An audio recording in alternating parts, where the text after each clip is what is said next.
I never would have thought I'd seen this. The Tampa Bay Rays have won the World Series.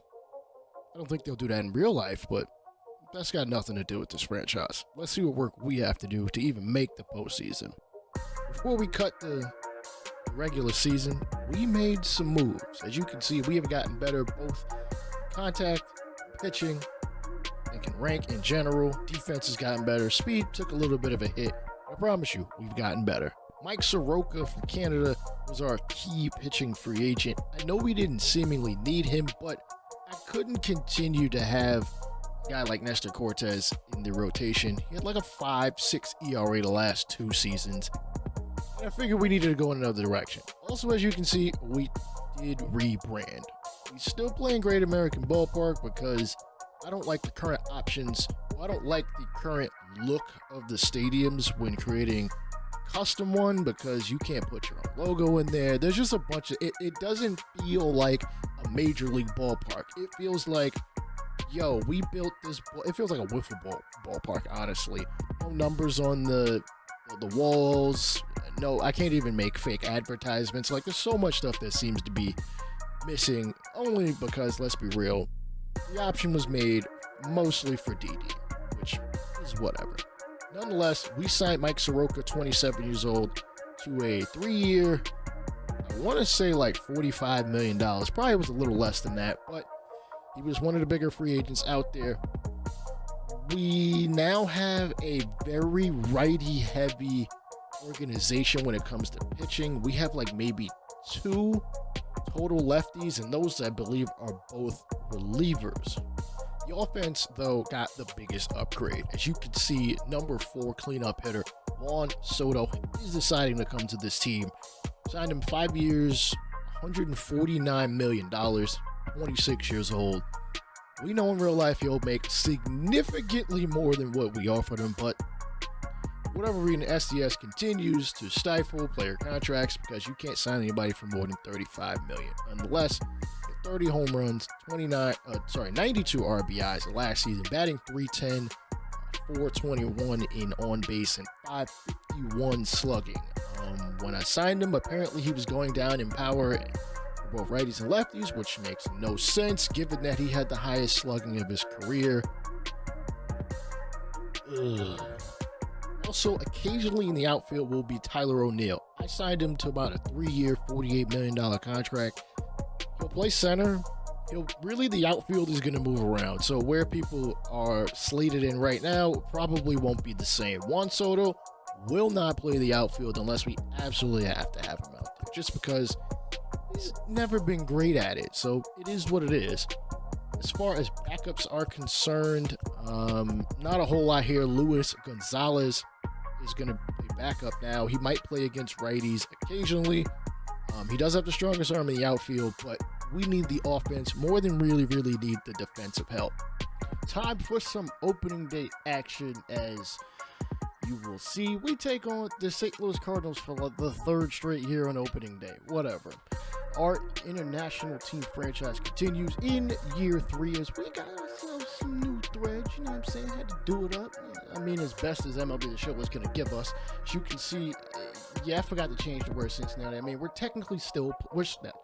still playing in the Great American Ballpark, as stated earlier, as Michael Lorenzen takes the slow walk to the mound. Oh my goodness, have the Cardinals fell on this far that they're calling Michael Lorenzen to be their ace?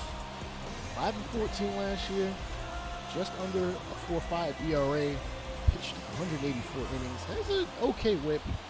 Hopefully, we can whip his behind.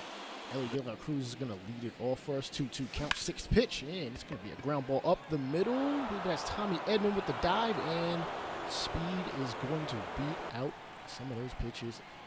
A number of times this season as Arias takes a shot to right, but he's not a power threat, so unfortunately I won't get out of here. As you can see, the lineup has changed a decent amount. Moncada batting 3rd, Soto is number 4, Alvarez, Colas, Marcano, Tyler O'Neill batting 7th, and Jackson Chorio batting 9th. And Moncada gets his first plate appearance, and Cruz is going to have to run back. Unfortunately, that'll be the second out of the inning. Juan Soto getting his first plate appearance. Hopefully he can hit one to the moon. Because you know what? If you look at that logo, that's kind of what the baseball would be looking at if he smoked one out. And wow, thank you, editing team. I'm going to have to fire you for that one. Nonetheless, Pablo Lopez is our starter. Yes, Luis Castillo is the ace of our team, or at least the best pitcher on our team. I decided to let Lopez get the start, and he's going to get opening day up with a ground ball shortstop to first. Arias is playing first this season. Speaking of first, Robert Prater is a rookie, 19 years old, starting. Unfortunately, grounded out. And let's be honest, a lot of this team has changed. Giancarlo Stanton's still there from last year. Paul Goldschmidt is in Milwaukee. And as you can see in the bottom ticker there, AL MVP Vlad Guerrero did hit a home run in his first plate appearance. Nolan Gorman grounds one up the middle, and he will be St. Louis's first hit of the season. We're seeing some happy St. Louis fans. They did not win the division last year. They did make the postseason. And Giancarlo Stanton in his second year in St. Louis is unfortunately going to ground out to Marcano, who is now playing second. Yes, Bo Traylor is still on the team. Moose is going to play, don't worry. I see you, Justin Dees. You got to type something real nasty in the comment section on a ground ball to De La Cruz. Unfortunately, it turns out to be a base hit. Don't know what happened there, but nonetheless, they get a base runner and cutter inside on Austin Meadows as he cuts his grass just a little short, just like his plate appearance. Yaimer Candelario is going to suffer the same fate, cut fastball inside to end the second inning as we come to bat pretty soon. Unfortunately, we couldn't do anything with our plate appearances as we get to the bottom of the lineup. Edman grounds it right back to a pirouetting Lopez. Didn't know you were in the ballet there, sir, but, you got to have some off-the-field activities. Prater, unfortunately, is going to strike out in his second plate appearance. And Nootbaar is going to strike out. High heat from Lopez as he's just keeping the St. Louis offense at bay. Second plate appearance for Soto, and he's going to smack one 103 miles an hour off the bat, and he's going to fall just short of being a homer in his second plate appearance. He will end up with a double. We have an opportunity to drive on a run, but we don't have many outs to play with.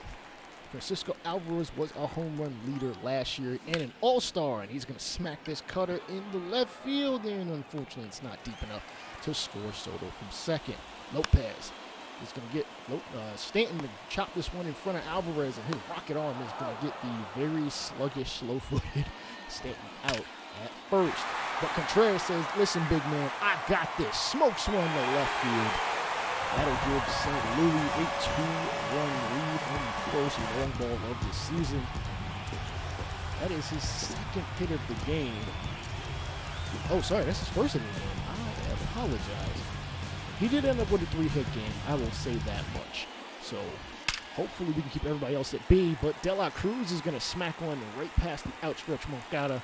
As Trujillo gets the ball and throws it back in, they will have a second extra base hit. This one stayed in the ballpark as Austin Meadows is going to smack one to right field. Colas running a long way, and he's going to catch it. Runner from second will tag and be at third for Yaimer Candelario, signed in free agency. And fastball has Candelario looking like, wait, what? Yeah, listen, man, he's got good stuff.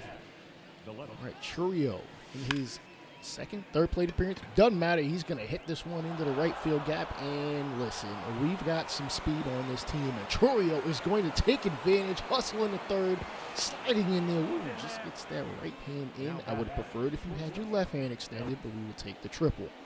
De La Cruz smacks one into center field, and this is going to be a sacrifice fly. Churrio will tag up, and he's going to easily score. It is 2-1.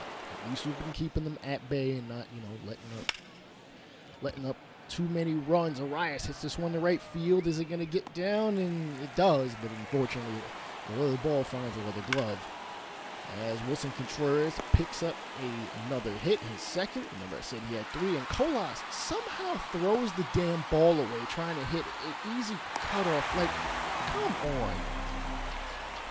That will be scored a single and an E9 if you're keeping score. Stanton at third, And wait, what the hell? They had the bases wrong. Chopper, as we have the infield in. Moncada will throw out De La Cruz from first. And a run will not score because I would rather get out and not worry about giving up a run also. I have my cake and eat it too because I baked it as Lopez strikes out Mr. Meadows to end the sixth. Soto, liner right at first, and unfortunately Prater has the youthful agility to make the catch. Alvarez is going to reach out for a cutter, and it is going to find grass. Good job, though. I hate the fact you swung at that. Doesn't matter. Counts as a hit either way, and Lorenzen's day is over. Colas had a very good season last year. Unfortunately, strikes out slider that damn near hit him in the hip. You got to be a little more selective with the plate. Oh my goodness, dude, that slider was right down the middle. Marcano, you got to take advantage. He did hit 265. At one point, he was batting about 350. Yari Moreta is a reliever that we ended up drafting in the Rule 5 draft in December. Pretty good hits per nine and K per nine. As you can see, he has the fastball working. Slider up the middle. Unfortunately, he's going to be base hit. Moreta does have the repertoire of a 4-seam, 2-seam slider, and I believe a changeup. Prater gets his first hit and then says, I'm not done yet. I'm taking second too. And when we take a look at his scouting attributes, let's see. He's 19 and bald. Like, he's balder than I am, and I'm 33.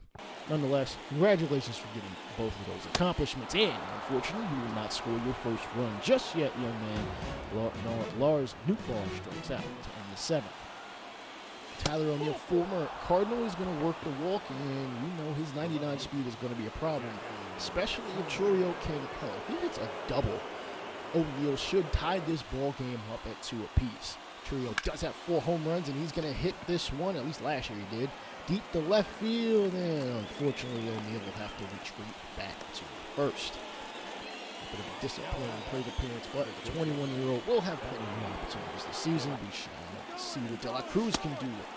He also had a disappointing last year, but swiping second is O'Neill, as I forgot to change the colors of this. Unfortunately, it doesn't matter.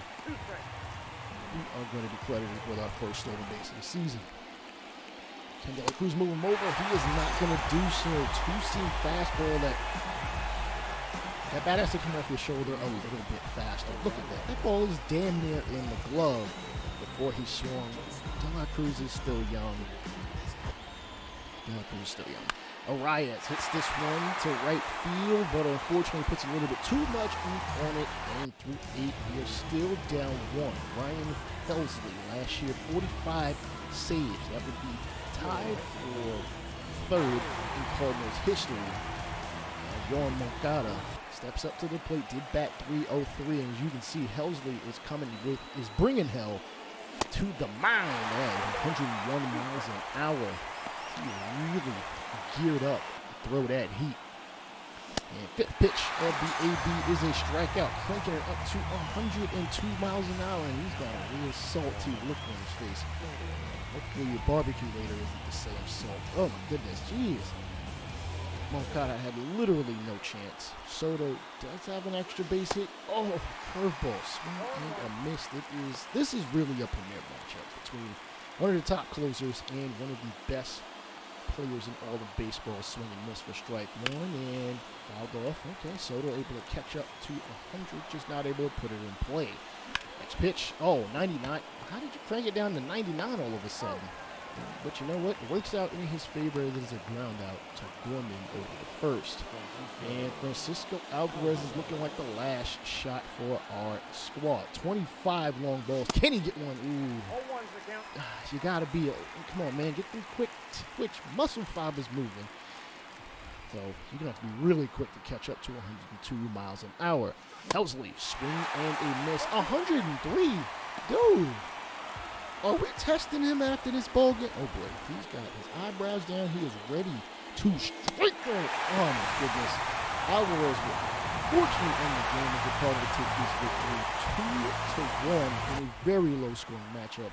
Contreras, player of the game, 3 for 4, 2 RBIs. Please check out the Franchise Ain't Dead podcast on the channel.